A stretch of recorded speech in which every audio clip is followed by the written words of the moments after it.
Amerika Serikat dan Iran saling tuntut ganti rugi, di mana Trump melontarkan tuntutan balik karena Amerika juga merasa mengalami kerugian yang harus diperhitungkan.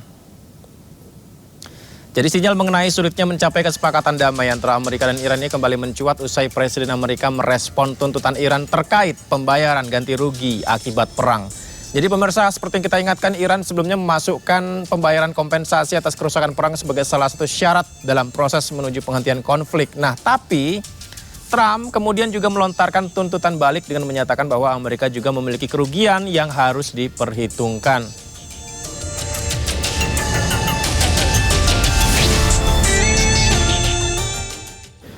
Perang tanpa henti dengan Iran membuat sejumlah awak kapal Amerika Serikat disebut-sebut ramai diberitakan tentang mengalami tekanan mental. Dan 7 personil Angkatan Laut Amerika Serikat ini ada yang menginformasikan telah tewas akibat bentrokan hebat yang terjadi di kapal induk USS Abraham Lincoln. Benarkah demikian?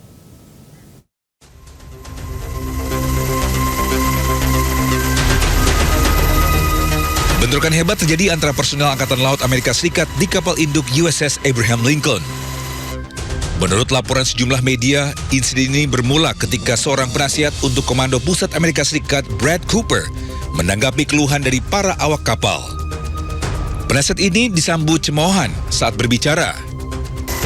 Kondisi ini pun semakin memanas, baku hantam pun terjadi antara kru kapal.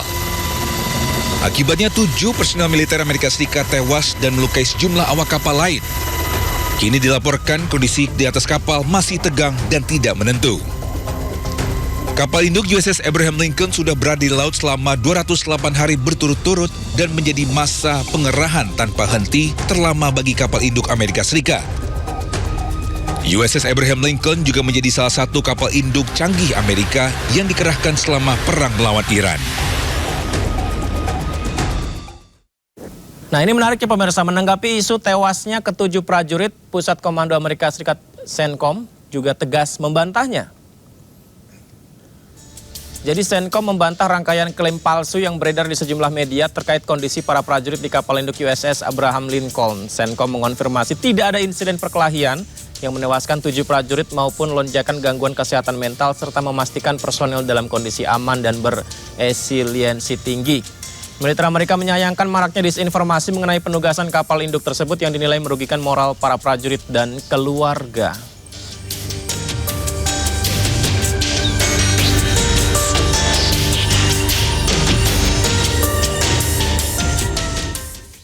Kita bahas lebih dalam pemirsa malam ini bersama dengan pakar strategi PPAU dan ISC, Ikatan Alumni Lemhanas Strategic Center, Ketua Bidang Hankam ISC yang juga alumni US Air War College dan mantan penerbang tempur F5 dan F16 Marskal Pertama Purnawirawan TNI Agung Sarki Sasongkojati. Selamat malam Pak Sarki. Selamat malam. Sehat ya Pak ya? Alhamdulillah sehat. Alhamdulillah. Pak Sarki, ini yang juga akhirnya ditayangkan di sini Pak adalah mengenai apakah ada perang propaganda mengenai informasi 7 prajurit Amerika Serikat yang digosipkan meninggal dunia. Lazimnya ini dinamakan perang informasi dengan tujuan perang psikologi. Dua hal yang berbeda. Ada psikologi untuk mengaruhi benak pemikiran kognitif, kalau informasi ya. Jadi 7 prajurit tewas tewas di atas itu karena kunjungan dari Brad Cooper itu adalah kelihatannya tidak benar ya, karena berita yang menyiarkan itu adalah berita dari Iran. Tapi dari semua bukti yang kita cari, kita selidiki, tidak ada satupun bukti bahwa pernah ada kematian di atas itu dalam waktu dekat. Kalau soal memang para prajurit ini menderita kelelahan mental, ya 9 bulan itu terlalu lama. Bayangkan 250 hari, ya hampir 9 bulan ya.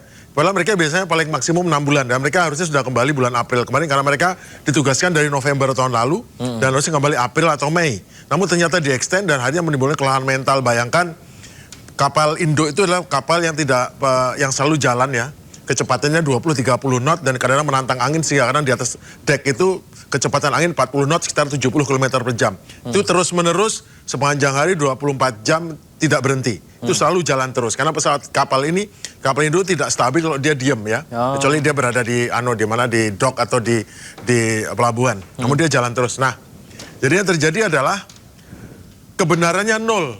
Pentagon sendiri tidak merilis casualty dan juga, tetapi kalau soal para prajurit atau tentara itu merasa depresi, ya betul, karena sudah ada keluhan dari 200 keluarga yang merasa semua ada sebagian sudah merasa kelelahan, keletihan Tapi mental. 7 prajurit tewas ditikam, tidak ada kematian terkonfirmasi? Tidak ada kematian terkonfirmasi, berarti tidak ada.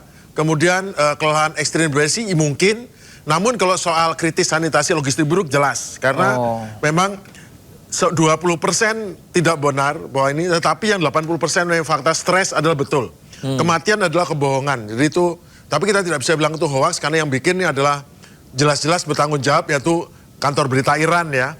Nah, jadi kita lihat di sini, ya jadi memang makanannya sekarang sangat jelek, kemudian kamar mandinya tidak ada sabun katanya, tidak ada untuk cuci muka, tidak ada hal-hal lain yang dibutuhkan. Berarti, Pak, ya? Krisis logistik banget. Kenapa? Karena mereka berada di tengah laut dan tidak sembarang kapal yang berani mendekat, dan banyak yang diprioritaskan adalah membawa senjata atau membawa rudal, membawa bom, rudal ya biasanya, tapi yang lain tidak. Dan di sana ingat, di sana ada 1 atau 2 kapal induk, kemudian sekelilingnya ada kapal penjelajah yang harus diberi asumsi. Dan kapal asupannya sendiri harus jalan jauh. Hampir semua pelabuhan, biasanya mereka kan dari Bahrain ya, dari Teluk itu sumbernya. Sekarang mereka tertutup Teluk, mereka beli dari mana? Mungkin dari Pakistan, tetapi juga itu terbatas. Terbatas karena tidak semua kapal berani untuk mendekat dan diizinkan mendekat. Dan mereka dalam kondisi jalan terus. Jalan kecepatan tinggi, karena kalau tidak kecepatan tinggi, maksud jalan itu maksudnya berlayar ya dengan kecepatan tinggi. Nah, bayangkan dalam kecepatan tinggi kan tidak mungkin mengoper bahan baku, logistik. Itu harus kecepatan lebih rendah. Nah, dalam kondisi kecepatan tinggi juga mereka siaga waspada akan serangan Iran. Karena serangan Iran itu 24 jam, tidak ada hari libur, semua standby, semua ada kondisi stres. Dan ingat di dalam geladak itu, mereka semua di bawah geladak berbulan-bulan, ada yang tidak keluar ke atas. Karena tidak setiap orang boleh naik ke geladak atas.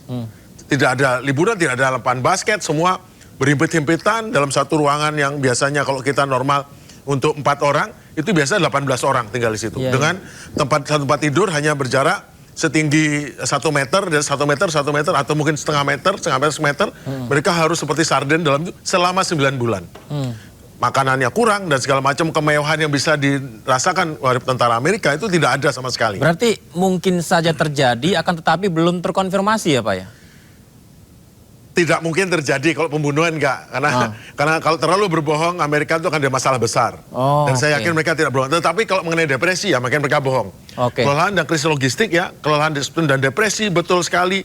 Dan taktik strategic silence, tidak mau mengatakan. Jadi memang teror ataupun tekanan yang dirasakan oleh semua tentara di laut itu sangat besar. Beban terbangnya setiap hari harus terbang, patroli udara di situ, tapi satu pun mereka tidak pernah bisa masuk ke Iran. Mereka semua menyerang dari luar Iran. Tidak ada kegembiraan dirasakan, jauh dari mana-mana, internet terbatas, bahkan terakhir internet dibatasi untuk mencegah tahu posisinya. Karena mereka sudah sangat sangat ketakutan, sehingga dibayangkan Iran sangat sago cybernya, sehingga akhirnya mereka bahkan internet dibatasi juga. Tidak boleh digunakan secara bebas. Bayangkan sudah 9 bulan di laut, tidak bisa ngapa-ngapain, kekurangan sanitasi tidak benar, harus tinggal di tempat yang sangat sempit, kemudian sama keluarga terbatas, banyak kegiatan keluarga bisa dilakukan. Kita lanjutkan. Kita lihat gambar berikutnya. Setelah perang antara propaganda informasi, ini adalah krisis kedalaman amunisi, Pak Sarki.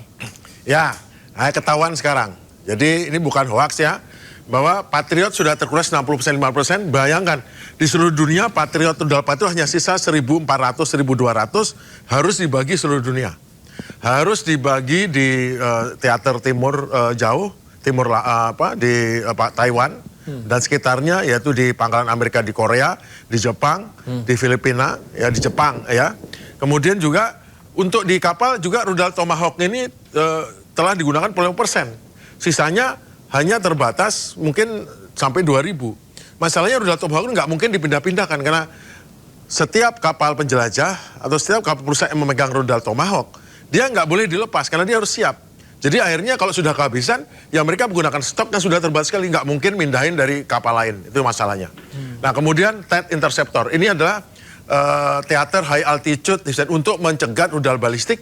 Mereka sudah tinggal 445 unit untuk seluruh dunia, bayangkan. Untuk menangkis serangan di Jepang, serangan di Korea, serangan di Filipina, serangan di Turki, di Eropa, masuk di Amerika sendiri.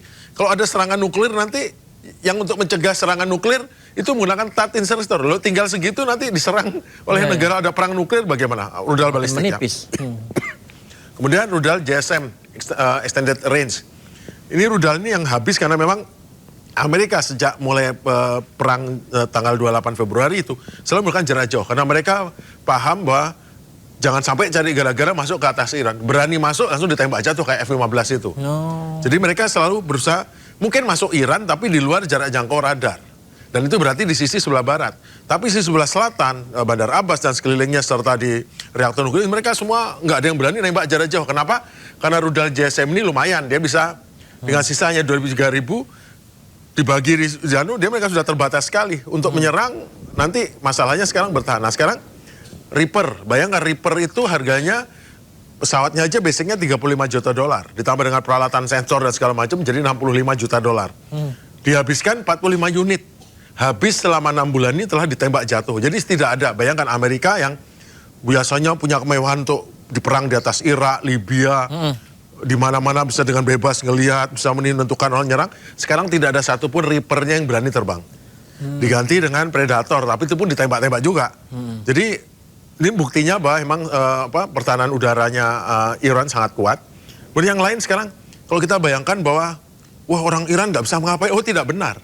Tidak ada satupun pesawat Amerika atau Israel yang terbang di atas Iran. Berbulan-bulan. Mereka hanya terbangnya mendekati perbatasan, menembakkan rudal, balik lagi. Tidak seperti bayangan kita dengan air security, ada setiap 24 jam, ada yang ngawasi, di atas ada pesawat yang siap untuk menembak. Tidak ada. Tidak seperti itu kosong. ya. Jadi kegiatan di bawah itu bebas, sebebas-bebasnya. Nggak bebas nanti kalau ada serangan. Tapi serangan kan tidak selama 6 bulan, serangan hanya dihitung berapa hari itu. Ya, mungkin total 50 hari lainnya. Mereka bebas, tidak ada satupun yang mungkin nembak jarak jauh. Tapi kan itu kalau ada permusuhan lagi, konflik lagi. Di luar itu semua bebas, di bawah nggak ada. Tidak ada pesawat di udara yang terbang, tidak ada pesawat pengintai yang berani terbang di atas Iran. Semua berada jauh di luar jangkauan radar Iran. Jadi yang terjadi, mohon izin saya salah. Ya silakan Pak. Jadi akar masalah kemerotan logistik itu adalah konsumsi harian perang sangat tinggi. Padahal produksi contoh rudal itu paling dari 500 setahun untuk Patriot. Yang lainnya THAAD itu hanya bilangannya puluhan dalam setahun. Kemudian rudal Tomahawk juga paling 100 tahun. Kemudian Reaper drone ini lebih rendah lagi. Lebih sedikit lagi. Ya, kemudian ketimpangan hanya produksi Patriot hanya 500 tahun tidak sebanding dengan konsumsi harian. Saat seharian dalam satu hari karena 50 rudal Patriot ditembakkan. Seperti waktu mempertahankan Jordania. Kemudian masalahnya tanah jarang. Dia mau merakit lagi juga masalah. Kenapa tanah jarang adalah dipasok oleh Tiongkok. Baik. Tanpa pasokan Tiongkok, maka Amerika tidak akan bisa memproduksi barang-barang ini karena saat ini untuk menggenjot produksi mereka mencoba. Karena masalah bukan hanya mengekstrak tanah jarang, tapi juga memfilter, menyulingnya untuk mendapatkan logam itu yang siap pakai. Tujuannya untuk membuat magnet, membuat sensor dan segala macam yang sangat dibutuhkan F-35, yang sangat dibutuhkan oleh rudal, sensor, senjata apapun semua dibutuhkan. Karena khususnya magnet dan ini. Dan masalah juga adalah konduktor sekarang. Apa? Ya. Untuk apa? Untuk komputernya kan, mikroprosesornya ya. Mikroprosesor. Itu kenapa? Karena mikroprosesor itu terbatas karena helium nggak bisa keluar. Produk sampengan dari gasnya di Teluk, baik dari Iran atau Qatar, itu adalah helium. Helium adalah bahan baku konduktor. Nah, semikonduktor sekarang udah kesulitan untuk mendapatkan bahan baku. Jadi, kegagalan dari ekonomi operasional adalah rudal jutaan dolar digunakan melawan drone murah atau rudal murah, sehingga menjadi kebangkrutan logistik, sehingga dari semula jumlahnya 4.000, tinggal separuh. Seperti apa, JASM itu. Ya. Baik. Contoh Patriot dari 4.000 loh, tinggal 1.400. Berikutnya. Kita lihat berikutnya, izin Pak Sarki, mungkin ini yang pamungkas kita, karena waktu terbatas, eskalasi perang asimetris AS Iran, kelumpuhan infrastruktur dan krisis logistik global, Pak Sarki.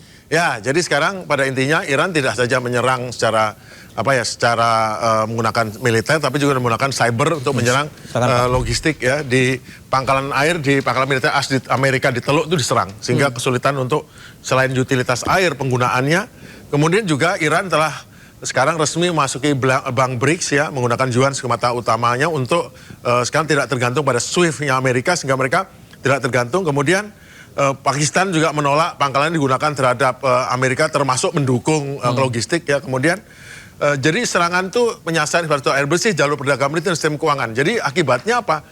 Hampir dampak konsekuensinya stok rudal pencegat habis, rentan di Indo-Pasifik. Kemudian aset keuangan Iran sekarang yang 100 miliar dibekukan, tapi dia masuk ke BRICS, bisa memberikan bantuan berupa pinjaman. Kemudian jalur pelayan Laut Merah dan Houthi ditutup. Tapi yang jelas di belakang layar juga sekarang terjadi, diam-diam hari ini itu diam-diam dari Uni Emirat itu beberapa penerbangan ke Iran. Penerbangan di Iran? Ke Iran. Ke Iran? Bawa uang.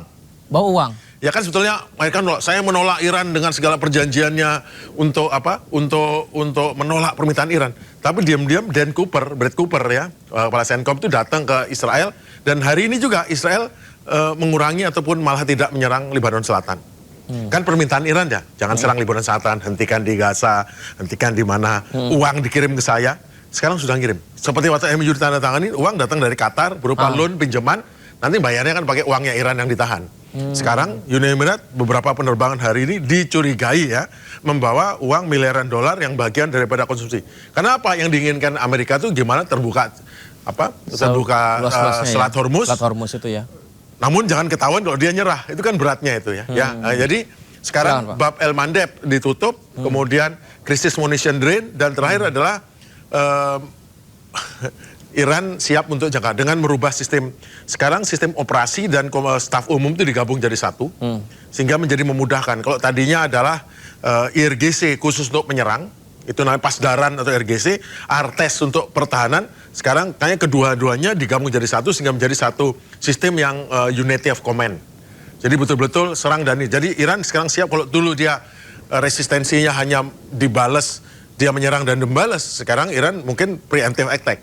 Terbukti dengan beberapa serangan ke kapal, baik menggunakan Houthi atau menggunakan yang lainnya. Dan ini berarti dia memulai serangan tanpa harus diserang lebih dahulu. Dan dia sudah bilang kalau diserang sekali saya balas 1,5 kali. Seperti itu. Jadi memang perang atrisi ini adalah perang yang membuat negara Amerika kan sea power ya. Kekuatan sea power dan air power. Merasa kuat hegemoninya karena apa? Karena selama bertahun-tahun mereka seolah-olah bisa menggunakan bebas terbang di mana saja. Kapal induknya bebas mengirimkan rudal kapan saja. Kemudian, dan mereka punya senjata yang tidak terbatas. Kali ini karena mereka biasa berhadapan dengan negara yang dipikir lemah, yang setelah 500 tembakan rudal akan nyerah.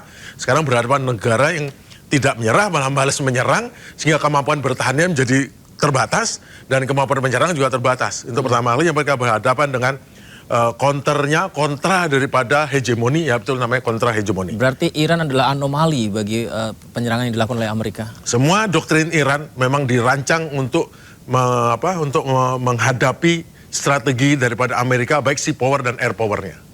Satu lagi Pak Sarki, berarti agak sulit bagi Amerika ketika ingin Selat Hormuz dibuka, tapi mereka tidak ingin dianggap menyerah atau kalah dalam peperangan ini. Coba dibuka deh satu lagi. Oke, satu lagi kita masih ada ya Pak ya? Ya, satu, yang keempat. Yang keempat ini? Nah ini, jadi negara Teluk sekarang sudah menerima de facto Hormuz itu adalah dipegang oleh Iran. Kedua, seluruh negara Teluk tahu bahwa payung keamanan Amerika tidak mampu melindungi instruktur. Kemudian kerjasama militer tidak mau. Arab Saudi, Uni Emirat menolak pangkalan mereka digunakan untuk menyerang Iran. Kemudian total negosiasi Muscat, Iran yang menolak. Amerika diam-diam menawarkan Pakistan segala macam. Intinya jaga muka, menolak, nggak mau, saya nggak mau. Tapi di belakang layar kamu bayar semua, kamu ganti. Kemudian dalam pemerintah Amerika ada friksi antara Trump dengan faksi Houthi yang ingin menyerang. Dan hilangnya inisiatif strategis, tidak konsisten Washington, melibatkan posisi tawar Amerika di mata dunia dan mediator menjadi turun. Jadi Trump yang selalu membypass, harusnya perang itu dipimpin oleh pimpinan komando perang, jenderal perang. Ini perang dipimpin oleh seorang yang nggak tahu apa-apa tentang militer, yaitu namanya Trump. Mengakibatkan Amerika menjadi selemah-lemahnya seperti ini, karena dianggap ini bergening jualan jual properti atau jualan produk gambling seperti itu. Akhirnya nggak bisa. Jadi memang perang harusnya diberikan kepada profesional militer yang memang menggunakan step-step perang diplomasi, informasi dengan benar, bukan digunakan semena-mena oleh pimpinan yang tidak tahu cara menggunakan militer dengan benar. Akhirnya sekuat apapun negara itu, sepertinya Amerika, dia tidak berdaya menghadapi musuh lawan yang rasional dan betul-betul berpikir dengan menggunakan taktik, strategi dan kukuh pada pendiriannya, bukan berubah-ubah tujuan.